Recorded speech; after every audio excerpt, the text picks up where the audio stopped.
Salut, c'est Ben et Camille de la chaîne Booking Game. Aujourd'hui, on va vous proposer un unboxing de 3 figurines pop Jurassic Park, dont une Chase. Et de 3 figurines pop Kingdom Hearts, dont une exclusive. On va commencer avec les Jurassic Park. Et la première sera donc la Dilophosaur. Et donc la Dilophosaur. Voilà. Alors, dans la collection, on avait le professeur Alan Grant.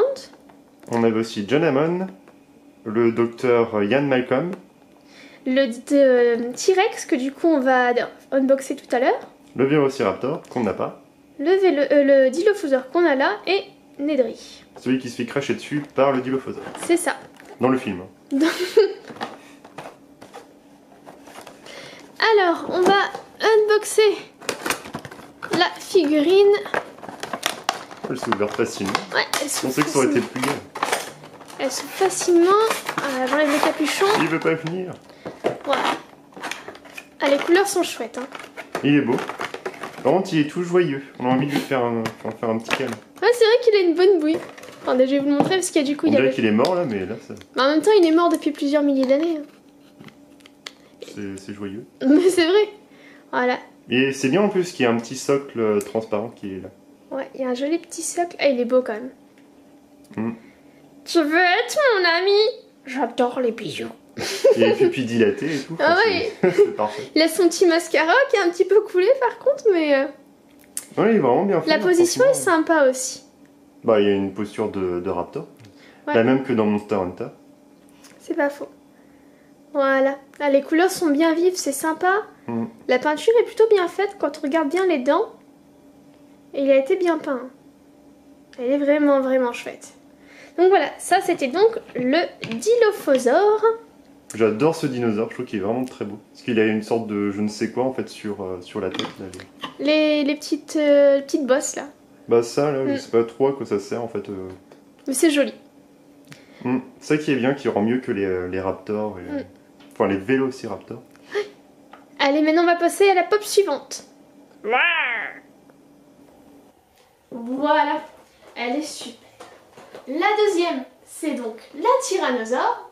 Et maintenant le T-Rex, le Tyrannosaure.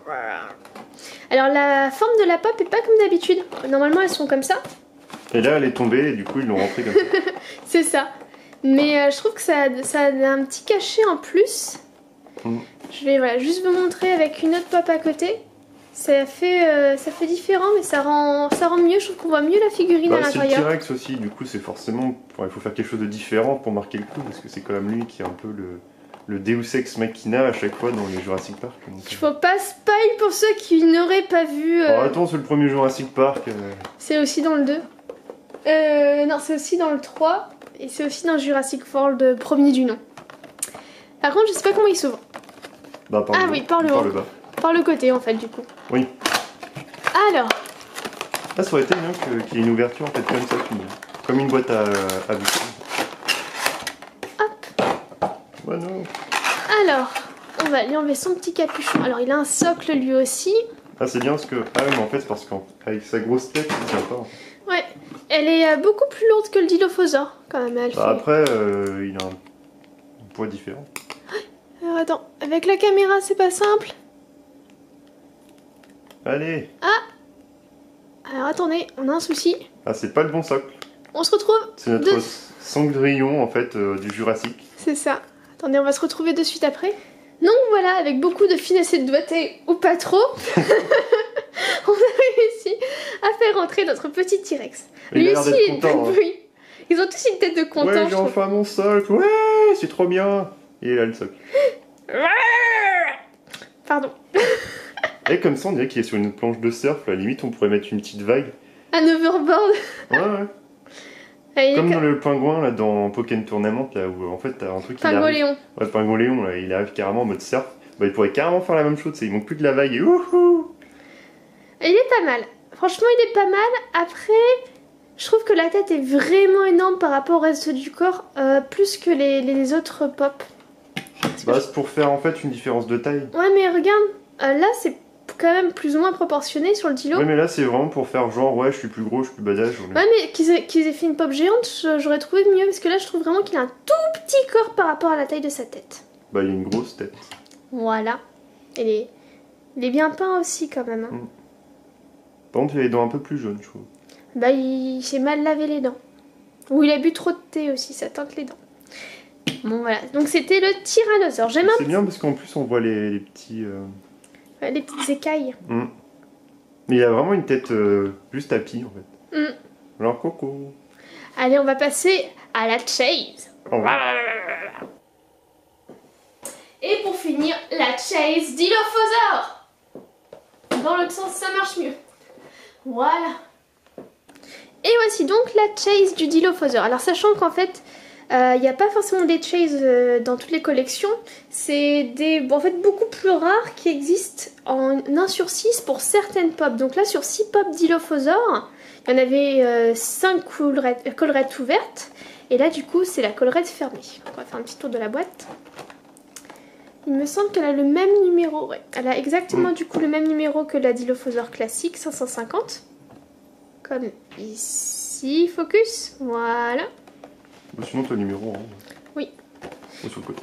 Par contre, du coup, la boîte reprend le design du Dilophosaure classique. Les Chase n'ont pas de boîte particulière. Elles sont juste différentes à l'intérieur.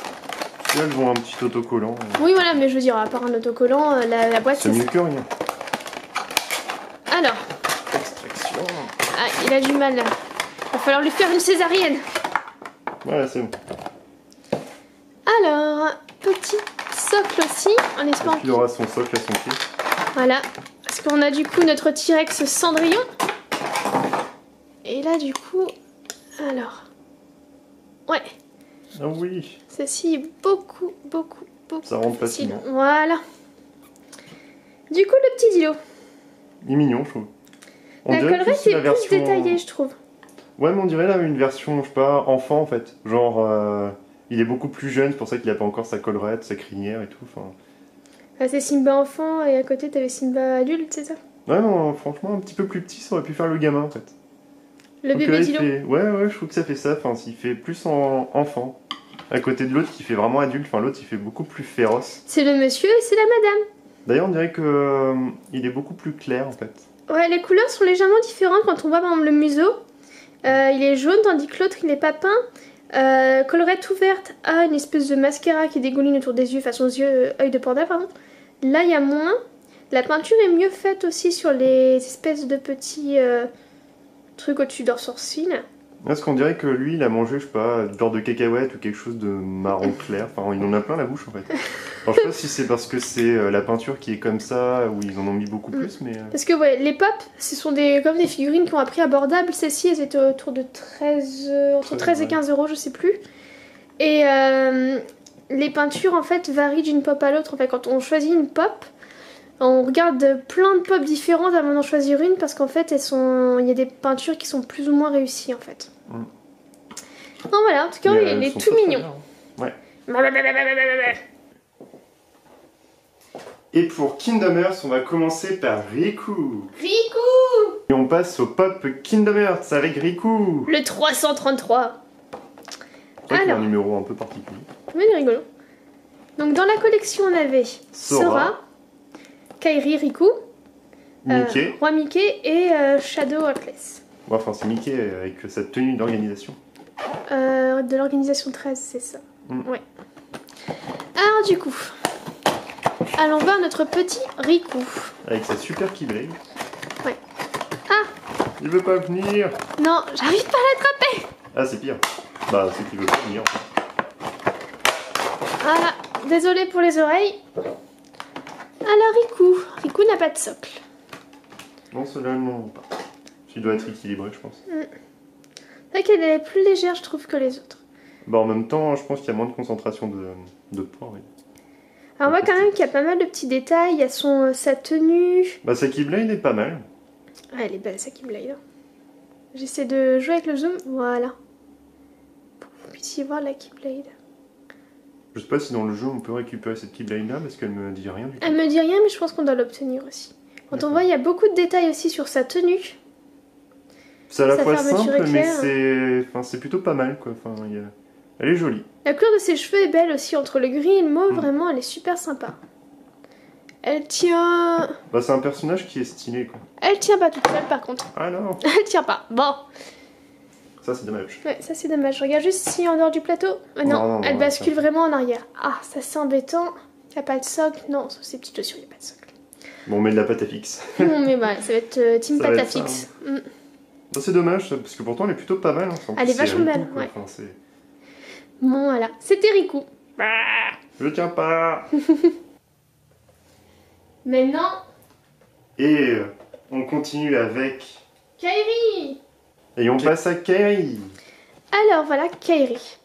Elle est toute mignonne avec ses petites joues roses. Donc voilà, les détails de sa boîte. Bon, après derrière on retrouve les différents personnages, on l'a déjà montré. Et voilà, alors du coup on va l'ouvrir.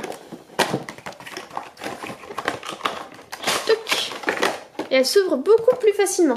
Et je vois qu'il y a un socle. Ouais, en même temps, vu la posture qu'elle a, si jamais elle n'avait pas de socle, c'était la chute assurée. Ouais, elle est plutôt pas mal. Enfin, ça fait... Voilà. Vous voulez pas venir? Ah ouais, non, il voulait pas venir. Alors les petites pattes. Ah, il y en a deux du coup. Ouais. Un gros trou, un petit trou.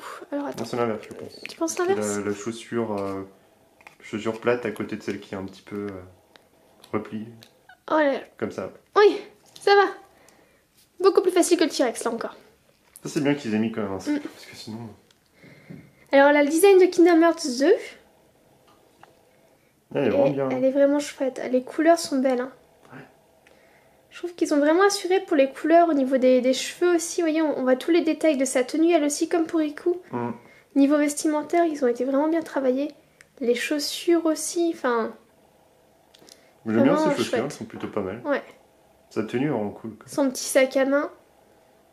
Ouais, effectivement. La couleur des cheveux aussi, pareil, super jolie.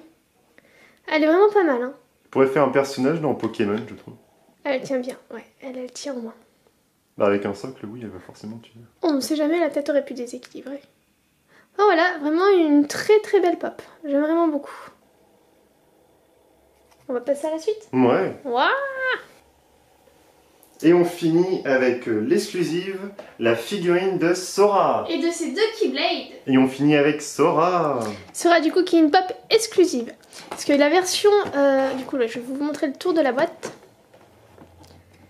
Voilà, la version exclusive de Sora en fait ne possède qu'une Keyblade. Et il a une tenue bleue, enfin peut-être la tenue de base. Ouais, bleu. Elle a l'air d'être différente sa tenue d'ici. Tandis que là du coup on est sur... une tenue rouge, rouge-noir, ouais. En plus il a double Keyblade, il me semble que sur l'autre il en a qu'une seule. Il en a qu'une, c'est ça. Alors... Est-ce qu'elle aura un socle celle-là pour tenir debout? C'est pas dit. Bah non. Non, pas de socle. En même temps, lui, il a des pieds assez grands. Enfin, je sais que dans le 1... Ouais, au niveau du gameplay, c'est casse-pied parce que il a des papates trop grandes. Ah, il tient! Sora tient. Youpi! Donc du coup, ouais, pareil. J'aime bien son armure, là. Moi, enfin, de base, j'étais pas trop fan de son... C'est de son pantalon style... comment ça s'appelle Xenoblade Chronicle, c'est ça? C'est ça. Mais ouais, il y a toujours... Et là, elle est plutôt pas mal, franchement. Plein de détails dans la tenue. Ah, du coup, il a son épée de base dans la main droite. La Keyblade de Chaîne Royale, c'est celle-ci. Ouais, et l'autre, celle-ci, c'est celle... je crois que c'est celle qu'il a dans le monde de Peter Pan ou d'Atlantica. Dans le 1 des deux. Non, ou c'est Pinocchio, ça doit être la bonne fée, ouais, parce qu'il y a une étoile ici. Ah ouais? Pourtant, je l'ai fait récemment et je sais pas, ça me dit rien cette épée. Je crois que c'est la Keyblade qu'il a avec Pinocchio, ouais, dans Monstro. Il me semble. Ok. C'est vrai qu'il y en a tellement que bon. C'est pas fait. Tu restes que quelques parties sur l'une et après hop, tu switches à une autre. Enfin bref. En tout cas, elle est vraiment pas mal. Elle est vraiment belle. Hein. Il a une coupe, enfin tout est. Il y a pas mal de détails sur la coupe. Tout est top, ouais. Du coup, les Jurassic Park sont pas mal, mais les Kingdom Hearts ont encore plus de détails, sont mieux peintes, je trouve. Bon, par contre, Riku qui tient pas debout, ça c'est pas cool. Ouais. Bah, elle a l'air de quand même bien peinte parce que quand tu vois cette tenue, il y a quand même pas mal de traits de peinture, etc. Et ça bave pas, quoi. Enfin, là, ça va vraiment bien. Du coup, on pourrait poser un petit récapitulatif et on se retrouvera après. Et voilà l'intégralité des figurines pop. Bon, on a dû patafixer Riku parce qu'il n'arrivait pas à tenir sur ses pattes. Ouais, il avait trop bu, il tenait plus debout. Alors, du coup, c'est laquelle t'as préférée? Alors moi j'aime beaucoup Kairi, je trouve qu'au niveau des couleurs de ses petites joues roses et tout, elle est vraiment super mignonne. Et en deuxième position, quasiment ex aequo, c'est le Dilophosaure avec la collerette verte. On a la collerette D'accord. Et toi? Pour moi c'est Sora parce que je trouve qu'il est quand même plutôt stylé avec ses deux épées là. Puis il y a pas mal de petits détails au niveau de son armure, enfin ses cheveux sont vraiment stylés. Enfin après bon il est comme ça aussi dans le jeu. Mais je trouve vraiment bien fait. Et en deuxième position, le Dilophosaure. Lequel? Collerette ouverte ou collerette fermée? Bah là c'est un peu la problématique, je dirais vraiment c'est avec la collerette ouverte, parce que bon bah voilà c'est vraiment le dinosaure, le Dilophosaure, qui est avec sa collerette ouverte qui est vraiment emblématique, mais je le trouve tout choupi en fait en mode sans collerette fermée.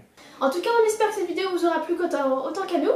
N'hésitez pas à laisser un pouce bleu, un petit commentaire pour savoir quelle figurine vous a plu. Et n'hésitez pas à vous abonner à la chaîne pour nous retrouver dans de prochaines vidéos. Et on vous dit salut.